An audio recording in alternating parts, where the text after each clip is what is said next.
हमेशा हमें इस किस्म के वाक़यात में ये चीज़ देखने में आती है कि या तो कत्ल करने वाला उसका सगा वालिद हो या सौतेला हो, लेकिन इस कहानी के अंदर दोनों वालिद जो हैं वो इसमें शामिल रहे। बहुत एक अनफॉर्चुनेट इंसिडेंट है। ऑब्वियस वायलेंस के निशान थे, मार्क्स थे। इन्होंने कत्ल कैसे किया, किस तरह से उसको मारा? शौकत ने इसको थप्पड़ मारना शुरू कर दिए। बच्ची ने रेजिस्ट किया, शहबाज ने उसके बाजू पकड़ के और शौकत ने उसका गला दबाया। ये हमें सारी बातें इसने जो है इंटरोगेशन में शहबाज ने बताई।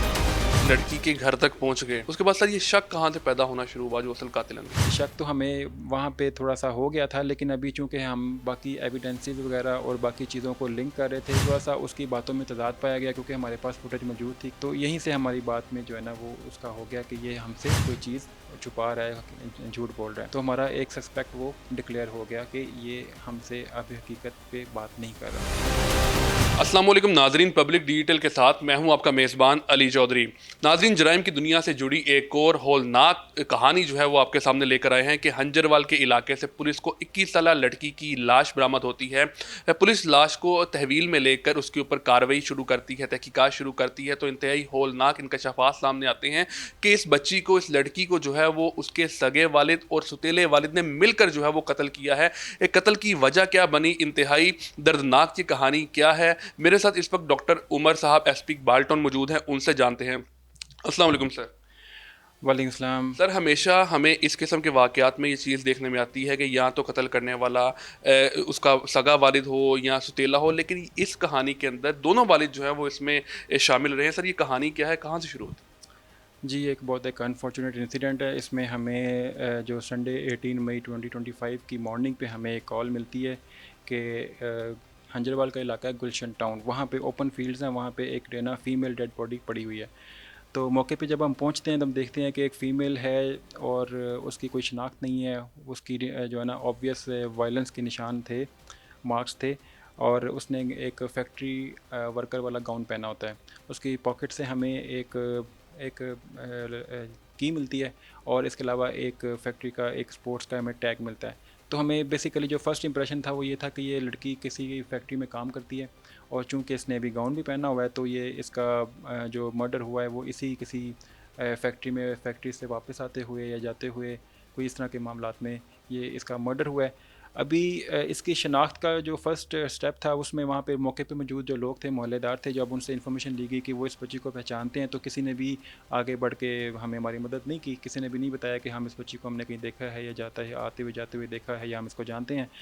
लेकिन हमने फिर फ़ौरन इसमें इन्वेस्टिगेशन स्टार्ट की और हमारी जो क्राइम सीन वाले और फोरेंसिक साइंस वाले इस टीमों को मौके पे बुलाया। उन्होंने अपने अपने एविडेंसेस कलेक्ट कर लिए। उसके बाद फिर हमने इसमें टीम्स कॉन्स्टिट्यूट की। एक टीम का काम ये था कि उसने सीसीटीवी फुटेज से हमें ये मालूम करना है कि ये जो बच्ची है, जो इसकी डेड बॉडी यहाँ तक कैसे पहुँची, और ये इसका कोई रूट है यहाँ पे आने जाने का। और इसके अलावा जो दूसरी टीम थी उसको हमने फिर जो एरिया की प्रोफाइलिंग पे उसका टास्क था कि वो एरिया की प्रोफाइलिंग करेगी कि वो वहाँ पे जो रहने वाले हैं वो किसी फैक्ट्री में कोई लेडी या कोई कोई खातून या कोई वहाँ का कोई मर्द या कोई बच्चा वो किसी फैक्ट्री में काम करता है। तो वो उससे हम इंफॉर्मेशन लेंगे कि वो ये बच्ची को जानता है, कोई उसकी को वर्कर है या वहाँ पे काम करते हुए इसने देखा है। तो इस तरह से हमारी टीम ने उसकी शनाख्त की अमल स्टार्ट किया। तो इसमें जब हमें कामयाबी मिली तो वो फिर हमें सीसीटीवी फुटेज से मिली कि सीसीटीवी फुटेज से हमें जो इस रोड पे था वो आगे जाके जो मेन चौक था वहाँ पे राउंड अबाउट पे हमें एक कैमरा मिला। और वहाँ से जब हमने फुटेज ली तो हमें ये पता चला कि एक दिन पहले, हफ्ते वाले दिन 3 से 5 बजे के बीच में ये लड़की रिक्शे में बैठ के आप इस रोड पे आ रही थी और आगे की तरफ गई। जब हम आगे की तरफ गए तो फिर आगे जाके एक और लिंक रोड पे हमें जो है ना कैमरा मिला। हमने जब उस कैमरे की फुटेज चेक की तो फिर वो देखा कि वो बच्ची एक गली के नुक्कड़ पे आके वो रिक्शा रुकता है, वो वहाँ से उतरती है। साथ ही वो एक बर्फ़ वाले की छोटी सी शॉप थी, वो वहाँ से बर्फ़ लेती है, फिर वो गली के अंदर एंटर हो जाती है। गली के अंदर मज़ीद कोई कैमरे नहीं थे। तो फिर हमें ये आइडिया हो गया कि ये बच्ची जो है ना इस गली के अंदर ही लास्ट इसकी लोकेशन थी जब वो गई थी, और उसने ब्लैक कलर का मास्क भी पहना हुआ था और उसका आउटफिट जो है ना वो यही था। तो जब हमने वो बर्फ़ वाले से पूछा कि ये बच्ची के, उसने बारे में बताया कि ये बच्ची का घर इधर गली के अंदर ही है, लेकिन उसको भी इधर घर नहीं पता था। लेकिन फिर हम पूछते पूछते वहाँ पे हम गली के उसके एग्जैक्ट घर तक पहुँच गए। जब हम घर में पहुँचे तो वहाँ पे उसका एक सौतेला बाप हमें मिला और छोटे बच्चे भी नज़र आए। और फिर हमने अपने तौर पे सारी जो एविडेंसेस थी वो देखी कि वो सीसीटीवी फुटेज में उसने ब्लैक कलर का मास्क लगाया हुआ था, तो वो मास्क भी हमें अंदर नज़र आ गया। लेकिन चूंकि हमारे अभी बाकी एविडेंसेस भी हम कलेक्ट कर रहे थे सर्कमस्टेंशियल, तो अभी हम चीज़ों को जो है ना वो लिंक करने की कोशिश कर रहे थे कि ये बच्ची इसी हालत में यहाँ पर घर में आई, फिर यहाँ पे इसके साथ कोई इंसिडेंट हुआ भी हम जानना चाह रहे थे घर में और कौन कौन है। तो मैंने जब उसका वालदा का पूछा कि बच्ची की वालदा का, जिसका नाम आलिया है, तो उन्होंने बताया कि आलिया जो है वो भी फैक्ट्री में इसी के साथ काम करती है। आलिया ओकाड़ा चली गई थी और उसका मकसद जाने का ये था कि वो इसके लिए कोई रिश्ता वगैरह देखने के लिए वहाँ पे उसने अच्छा ओकाड़ा सर, जाना आप उस लड़की के घर तक पहुंच गए, उसके बाद वहाँ पे आपको उसका सौतेला वालिद भी मिल गया। अभी तक जो है वो किसी किस्म का कोई शक नहीं हुआ, अभी तक सिर्फ आप घर तक पहुंचे हैं। उसके बाद सर ये शक कहाँ से पैदा होना शुरू हुआ जो असल कातिल होंगे? शक बेसिकली अभी हमने इसको शक तो हमें वहाँ पे थोड़ा सा हो गया था, लेकिन अभी चूँकि हम बाकी एविडेंसेस वगैरह और बाकी चीज़ों को लिंक कर रहे थे, इसलिए हमने अभी इसको अपना सस्पेक्ट डिक्लेयर नहीं किया था। जब हमने उसको मज़ीद उससे बातें पूछी कि आप मुझे बताओ कि ये जो इसका जिस बच्ची का नाम उसने फ़रीहा बताया, ये फ़रीहा कब जाती है फैक्ट्री, कब आती है वापस, और कल किस टाइम आई थी? बच्ची के सौतेले बाप को आपने पूछा? ये उसका नाम शहबाज है, सतीले बाप का। उसने फिर ये बताया कि ये जो बच्ची है ना बेसिकली ये 5 बजे तक ना वैसे घर आ जाती है, अक्सर कभी लेट भी आती है, तो 5 बजे तक आ जाती है। जब उससे पूछा कि कल वो 5 बजे आई थी, तो उसने कहा नहीं, कल वो सारी रात घर ही नहीं आई।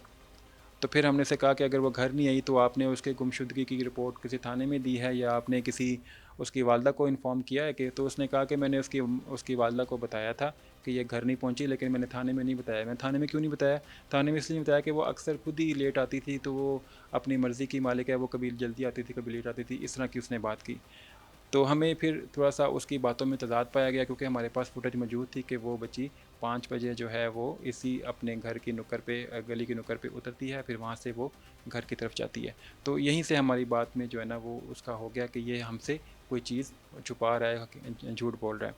तो हमारा एक सस्पेक्ट वो डिक्लेयर हो गया कि ये हमसे अब हकीकत पे बात नहीं कर रहा।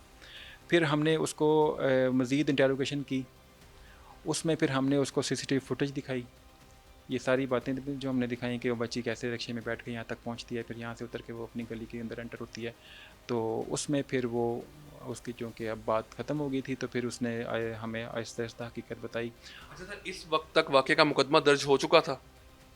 इसमें अभी ये था कि अभी उसकी जो वालदा है वो वहाँ पे आ रही थी ओकाड़ा से, तो उसकी तरफ से हमने फिर एप्लीकेशन लेके कोई हमने मुद्दई उसकी वालदा को ही बनाना था, क्योंकि हमारी नज़र में ये जो है ये सस्पेक्ट था। तो हम चाह रहे थे कि हम मुद्दई उसकी वालदा को ही बनाएं, ताकि वो जब आएँ तो इस मुकदमे को फॉलो भी करें। तो जब फिर हमने इसको शहबाज़ को जब इंटेरोगेट किया मज़ीद, तो इसने फिर आहिस्ता आहिस्ता हकीकत बताई कि बेसिकली जब कि ये इसका जो शौकत है, जो उसने बताया कि इसका हकीकी बाप शौकत है, जो आलिया का पहला पहला शौहर है, वो और ये इनकी आपस में शनासाई जेल में हुई थी। यानी कि फ़रीहा जो कि मकतूला थी, उसके पहले वालिद और दूसरे वालिद की मुलाकात जेल में हुई थी। सर, किन केसेस पे हुई थी? इसमें उसने जब हमें बताया कि ये 2018 और 19 में हंजरवाल थाने में ही जो हकीकी बाप है उसके ख़िलाफ़ एफ़आईआर हुई थी। उसमें ये आलिया ने अपने शौहर के ख़िलाफ़ एफ़आईआर कराई थी कि इसने इसी फ़रीहा को, जो मकतूला। मकतूला है, इसने इसको छेड़ा भी है, इसके कपड़े भी फाड़े हैं और एक रेप की अटेम्प्ट भी की है हकीकी वालिद। हकीकी वालत ने। तो उसमें फिर वो जेल में गया था। वो जब जेल में गया था तो वहाँ पे ये शहबाज़ ये भी थाना हडियारा में कोई रेप की कोई एफ़आईआर थी, तो ये उस सिलसिले में वहाँ पे जेल में था। तो वहाँ पे इन दोनों की आपस में दोस्ती हुई थी, शनासाई हुई थी जेल में। तो फिर जब जो ये आलिया है ये बच्चों को मिलवाने जेल में लेके जाती थी इससे, तो वहाँ पे ये इनसे ये साथ ही होता था वहाँ पे भी। और फिर बाद में इनका केस वापस लेके कॉम्प्रोमाइज़ भी हो गया था। वो इस बात पे केस को छोड़ देगा, जो शौकत है वो आलिया को छोड़ देगा, इस बात पे कॉम्प्रोमाइज़ हुआ था, केस इनका ख़त्म हो गया था। फिर वो जब जेल से बाहर आए थे, तो जो शहबाज़ है उसने फिर आलिया के साथ शादी कर ली थी और अभी उनसे भी है कि इसकी बेटी है। तो सर, उसके बाद फिर ये कत्ल की वजह क्या बनी कि इन्होंने दोनों वालिद, जो एक सगा वालिद और सौतेला वालिद, उन्होंने मिल के एक फ़रीहा को कत्ल किया? इसमें एक ये भी बात पता चली इंटेरोगेशन में कि अभी जो शहबाज़ है उसने भी इस बच्ची को एक दफ़ा छेड़ा था फ़रीहा को, तो उसमें फिर जो उसकी वालदा है ना, उसने थाने में रिपोर्ट तो नहीं की, लेकिन वो उसने मोहल्ले वालों को बुला के तो फिर उन्होंने इसको जो है ना मारा भी, और उन्होंने इसको बाद में समझाया भी, वार्निंग भी दी कि अगर नेक्स्ट टाइम ऐसा हुआ तो हम थाने में रिपोर्ट करेंगे, थाने में बताएंगे, एफआईआर करवाएंगे, इस तरह की बात। तो एक तो ये मैं ये बात पर, तो जिससे मैं ये पता चला कि ये दोनों के माइंड में जो है ना वो एक लस्ट है, और वो जो है ना बार बार अटैम्प्ट करते थे इस बच्ची के ऊपर। तो वो बच्ची जो है वो इनके अटैम्प्ट्स को रोकती थी, क्योंकि वो खुद मुख्तार भी थी, बाहर वो जॉब भी करती थी, पैसे भी कमाती थी। तो ये इनके दिल में एक ये भी रंजिश थी कि ये हमारे कंट्रोल में नहीं है, इसने हमारी तमाम अटैम्प्ट्स को जो है ना वो रोक दिया है, इसने सक्सेस नहीं हुई। तो मीनवाइल फिर जब हमने उससे बात की, जो आलिया, उसने मज़ीद हमें इंटरोगेशन में सारी बातें मज़ीद बताई कि ये एफआईआर हुई थी, और ऐसे जो है ना ये ऐसा भी इंसिडेंट हुआ था।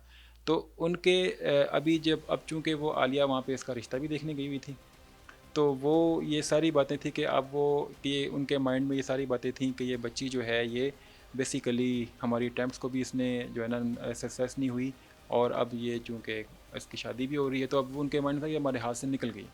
तो इन्होंने फिर इसके जो है ना वो कत्ल का प्लान बनाया, और इनके माइंड में ये भी था कि ये चूँकि इसके बाहर कोई चक्कर है, तो ये इसलिए हमारी बात सुनते नहीं, इस तरह का उनके माइंड में भी चल रहा था। तो सर इन्होंने कत्ल कैसे किया, किस तरह से उसको मारा? अभी जो इसको हमने इंटेरोगेशन की शहबाज को, तो उसने ये बताया कि जब ये घर आई तो उस टाइम पे मैंने पहले ही उसको, मुझे पता था कि आलिया जो है वो काड़ा जा रही है, तो मैंने शौकत को फ़ोन करके घर बुला लिया।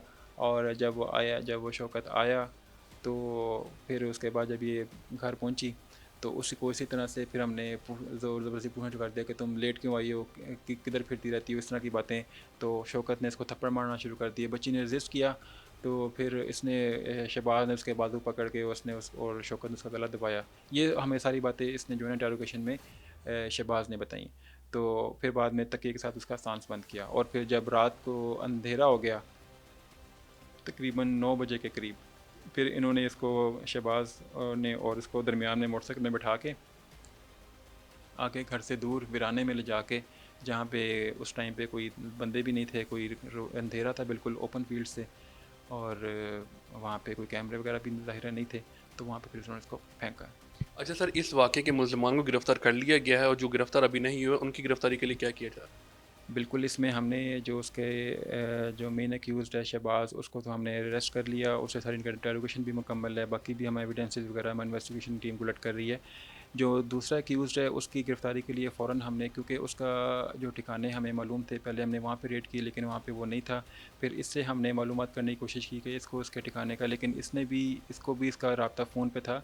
इसको उसके ठिकानों का इसलिए पता नहीं था कि वो अक्सर कहीं पर रेंट पे कोई जगह लेता था, कमरा वगैरह, तो फिर वहाँ पे वो किराया ना देने की वजह से वो निकाल देते थे, फिर ये कहीं और शिफ्ट होता था। तो इस तरह से करते करते इसका कोई हमें ठिकाना मिला नहीं। लेकिन हमारी टीम में फिर जो जो इसके पॉसिबल रेड्स हाइड आउट्स थे, वहाँ पे रेड्स की हैं। वो अभी मज़ीद इसमें इन्वेस्टिगेशन विंग वाले भी कर रहे हैं, ऑपरेशन वाले भी, हम मिल के इसमें कंबाइन एक रेड्स भी कर रहे हैं। तो इंशाल्लाह जल्द ये दूसरा मुलज़िम भी पकड़ा जाएगा। बहुत शुक्रिया सर आपका। नाज़रीन, इंतहाई अफ़सोसनाक ये वाक़या था कि जहाँ पे नाजायज़ ताल्लुकात या ताल्लुकात उस्तवार ना करने पर सगे बाप ने और सुतेले बाप ने मिलकर जो है वो 21 साला फ़रीहा को बेदर्दी के साथ कत्ल कर दिया। पुलिस हुकाम ने कामयाब कार्रवाई करते हुए एक मुलज़िम को तो गिरफ़्तार कर लिया है, जबकि दावा किया जा रहा है कि जल्द ही दूसरे मुलज़िम को भी गिरफ़्तार कर लिया जाएगा। जराइम से जुड़ी दुनिया से एक नई किस्त के साथ, एक नई जो है वो कहानी के साथ दोबारा मुलाकात होगी। अल्लाह हाफ़िज़।